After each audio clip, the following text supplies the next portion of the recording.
to address the Honorable Chief Justice Court of Andhra Pradesh to demand and request the CBI inquiry for the unfortunate, incredible, brutal death of Pastor Praveen Pagadal.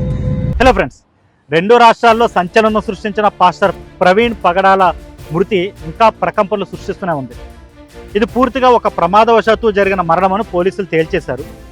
Hyderabad నుంచి ఆయన బైక్పై రావడమే ఎంత దూరం, రాజమండ్రి వరకు రావడం correct కాదు. అయినప్పటికీ ఆయన వచ్చారు, మధ్యలో కొన్ని చోట్ల మద్యం సేవించినట్టుగా నిరూపితమైంది.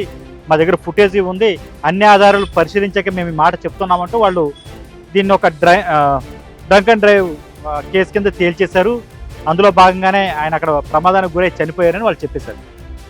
కానీ ఇప్పటికీ అదొక హత్య అంటూ నమ్మే వాళ్ళు కొంతమంది ఉన్నారు. వాళ్ళలో ముఖ్యంగా ప్రజాశాంతి అధ్యక్షుడు కేఏ పాల్, మాజీ ఎంపీ హర్షకుమార్, ఇలాంటి వాళ్ళు అదొక హత్యనే వాదిస్తున్నారు. లేటెస్ట్గా ఏం జరిగిందంటే కేఏ పాల్ దీనికి సంబంధించి, అంటే ఈ ఇష్యూకి సంబంధించి పూర్తిగా సిబిఐ దర్యాప్తు కోరుతూ ఏపీ హైకోర్టుని ఆయన ఆశ్రయించారు.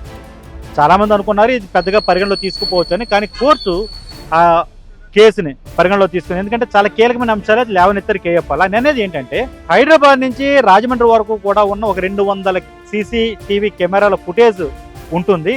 మరి అదంతా ఎందుకు బయట పెట్టట్లేదు పోలీసులు?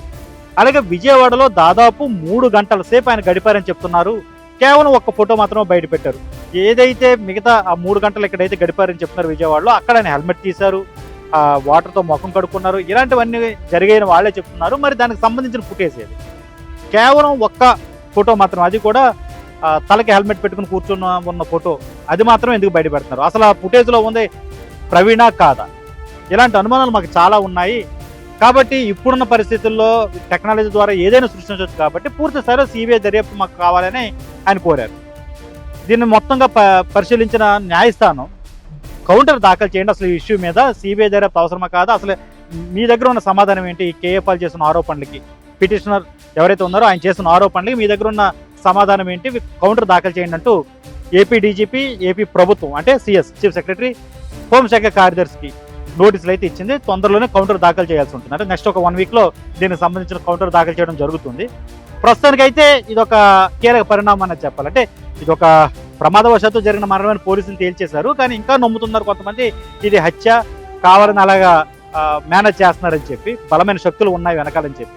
కానీ ప్రస్తుతానికైతే ప్రవీణ్ పగడాల ఆయన సోదరుడు కానీ, ఆయన భార్య కానీ, అంటే ప్రవీణ్ భార్య కానీ, వాళ్ళైతే తమకు పోలీసులపై నమ్మకం ఉంది, ఆ దర్యాప్తుపై నమ్మకం ఉందని చెప్తూనే వస్తున్నారు. కానీ ఇప్పటికీ అదొక హత్య అని భావిస్తున్న కేఏ పాల్, అలాగే హర్షకుమార్ లాంటి వాళ్ళు మాత్రం తమ పోరాటాన్ని వాళ్ళు కంటిన్యూ చేస్తూనే వస్తున్నారు. అందులో భాగంగానే కేఏ పాల్ హైకోర్టుని ఆశ్రయించారు. మరి ఇప్పుడు కోర్టు ఈ నోటీసులు జారీ చేసింది కాబట్టి ప్రభుత్వం నుంచి ఎలాంటి కౌంటర్ దాఖలు అవుతుందో చూడాలి. తదనంతరమే అంటే ఆ కౌంటర్ను కూడా పరిశీలించాక సిబిఐ దర్యాప్తుకి ఈ కేసును అప్పగించాలా వద్దనేది కోర్టు నిర్ణయం తీసుకుంటుంది. మరిన్ని అప్డేట్స్ కోసం చూస్తూనే ఉండండి ఏపీ ప్రదేశ్.